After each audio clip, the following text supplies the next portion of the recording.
Welcome back नाजरीन।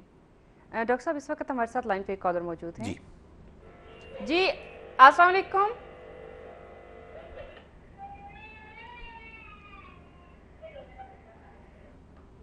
जी doctor साहब, line drop हो गई है। ब्रेक पे जाने से पहले आप फ़िरका वारियत के हवाले से बात कर रहे थे और ये कह रहे थे कि इसको ख़त्म करने के हवाले से आपके जहन में शायद कोई प्रोग्राम है, तो आप जी बताइए। देखिए, हमारी जो यूनिवर्सिटी है, यूनिवर्सिटी ऑफ सेंट्रल पंजाब, उसमें हमने यही प्रोग्राम लॉन्च किया है कि हम ऐसे उलमा पैदा करें कि जिनका किसी फ़िरक़े से ताल्लुक़ ना हो, बल्कि वो तमाम नुक़्ता-ए नज़र को समझें और अपनी राय कायम करें। आज ही की मैं आपको मिसाल दूँ, मुझे बहुत खुशी हुई, पख्तूनख्वा जो सूबा है हमारा, वहाँ से आए 3 तालिब इल्म इंटरव्यू देने के लिए, इस्लामिक स्टडीज़ के लिए। उनसे हमने पूछा कि आपका किस फ़िरक़े गिरोह से ताल्लुक़ है। उन्होंने कहा जी हम सिर्फ मुसलमान हैं। यानी इतनी खुशी हुई ये जान के कि अब मुसलमानों के अंदर ये चीज़ पैदा होनी शुरू हो गई है कि उनको ये मालूम है कि उनकी शनाख्त मुसलमान होना है, ना कि कोई गिरोह, कोई फ़िरक़ा।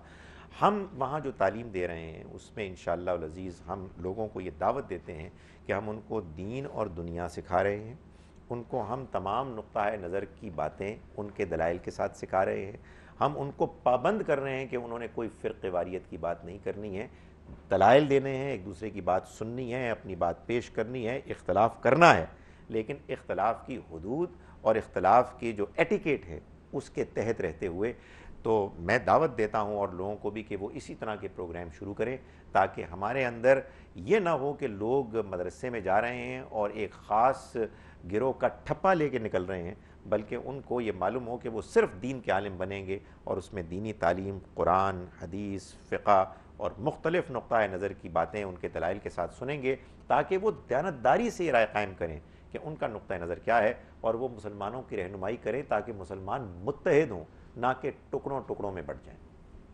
जी ठीक है। डॉक्टर साहब, ये फरमाइए कि मुहद्दिस क्या है, कौन है मुहद्दिस? देखिए, हमारे यहाँ जो हदीस का इल्म है उसके जो माहिरीन हैं वो हैं कि जो मुहद्दिस होते हैं और वो हदीस की तखरीज में, उसके निकालने में अपने इल्म और फ़न को इस्तेमाल करते हैं। उनको ये मालूम है कि कौन सी रिवायत कितने पाए की है, वो कितनी काबिल एतबार है। ज़ाहिर है कि उसमें रिजाल का एक फ़न है कि जिसका कि उनको माहिर होना चाहिए, और यूँ वो दीन की खिदमत करते हैं। डॉक्टर साहब, इस वक्त एक कॉलर लाइन पे मौजूद हैं। जी अस्सलाम वालेकुम। वालेकुम अस्सलाम। जी कौन, कहाँ से बात कर रहे हैं? जी मैं ज़ियाउर रहमान बोल रहा हूँ, सिडनी ऑस्ट्रेलिया से। डॉक्टर साहब से एक सवाल करना था। जी जी पूछिए। हाँ जी डॉक्टर साहब, एक आयत है, नंबर और पारे का तो मुझे सही इल्म नहीं है। शुरू होती है, आयत शुरू होती है वालमू इन्नमा गनिमतुम मिन शयइन फइन्ना, इस तरह यहाँ से शुरू हो रही है। इसमें जो तर्जुमा समझ में आता है वो ये है कि आपके पास जो भी गनीमत से जो भी मुनाफा हो उसका 5वां हिस्सा जी अल्लाह की राह में, और इसके बाद 5, 6, 7 कैटेगरीज दी हैं उनमें दे दिया जाए। ठीक।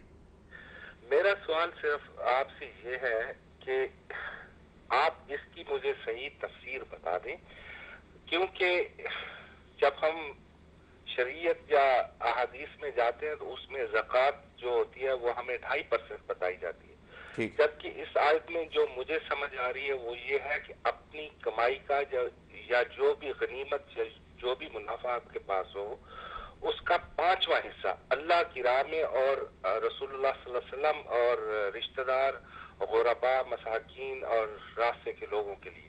तो इस पे प्लीज जरा जामिया सा बयान मुझे बता दे ताकि समझ आ जाए। मैं यही समझ रहा हूँ कि मुझे 5वां हिस्सा देना है, ना कि 2.5%। ये 5वां हिस्सा तो 20% बनता है। थैंक यू डॉक्टर साहब।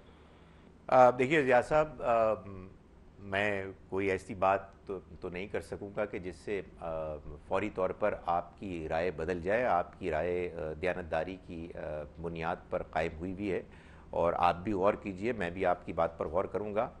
سورہ انفال کی آیت کا آپ نے ذکر کیا ہے، اور سورہ انفال میں یہ آیہ مبارکہ ایک پچھلی آیت کی وضاحت کر رہی ہے کہ جس میں شروع ہی میں پہلی آیت میں یہ بات آتی ہے کہ صحابہ کرام نے پوچھا یسألونک عن الانفال، وہ آپ سے مال غنیمت کے بارے میں پوچھتے ہیں۔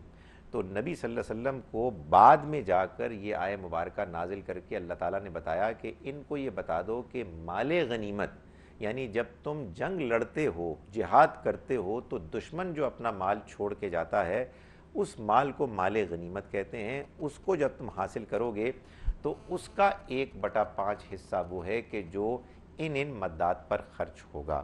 اس کا کوئی تعلق میری انڈرسٹینڈنگ میں عام آدمی کے مال سے نہیں ہے۔ عام آدمی کے مال سے متعلق جو بات ہم کو سنت کے ذریعے سے معلوم ہوئی ہے وہ 2.5% ہے۔ یہ کوئی روایات پر مبنی بات نہیں ہے، یہ پوری امت میں اسی ہے۔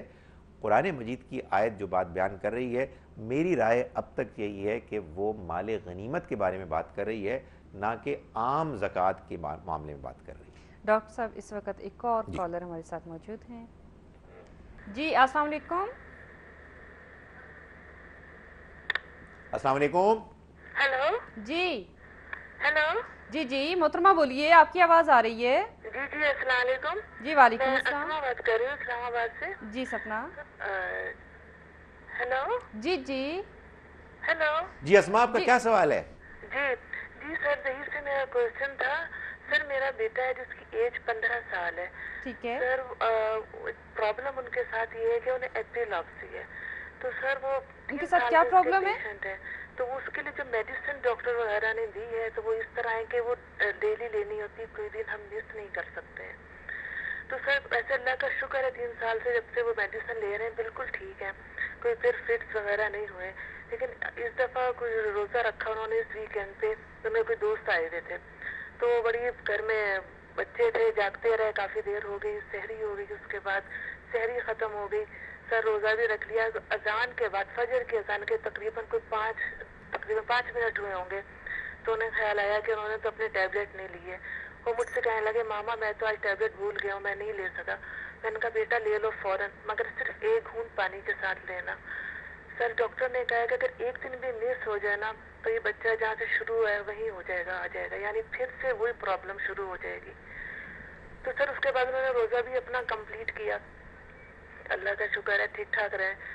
تو سر پوچھنا یہ تھا کہ اگر یہ روزہ ٹوٹ تو نہیں گیا، یا اگر ٹوٹا یا کوئی ایسا مسئلہ ہوا ہے تو سر جی میں آپ کی بات سمجھ گیا۔ میں گناہ گار ہوں کہ میری پرمیشن سے انہوں نے میڈیسن لی تھی، تو سر پھر کیا ہے اس کے؟ میں آپ کی بات سمجھ گیا۔ دیکھیں ایک بات اسما بہن اچھی طرح سے سمجھ لیں کہ اللہ تعالیٰ کی شریعت میں بڑی سہولت، بڑی آسانی ہے۔ وہ ہم سے یہ چاہتے ہیں کہ ہم روزہ رکھیں صبح سے لے کے شام تک اور اس کے اوقات کے مطابق، تاہم اللہ ہی نے چھوٹ دی ہے بیماری کی صورت میں اور سفر کی صورت میں۔ آپ کے بیٹے کو جیسا کہ آپ بیان فرما رہی ہیں ایک بیماری لاحق ہے، اس بیماری کی وجہ سے اگر انہوں نے دوا لی تو یہ ان کا دوا لینا بالکل جائز تھا۔ میری انڈرسٹینڈنگ میں ان کا وہ والا روزہ نہیں ہوا۔ اس کی وجہ یہ ہے کہ جب سحری کا ٹائم ختم ہو جاتا ہے تو اس کے بعد ہمیں نہیں کھانا چاہیے، تاہم اس پر ان کو کوئی بلیم، کوئی گناہ نہیں ہے۔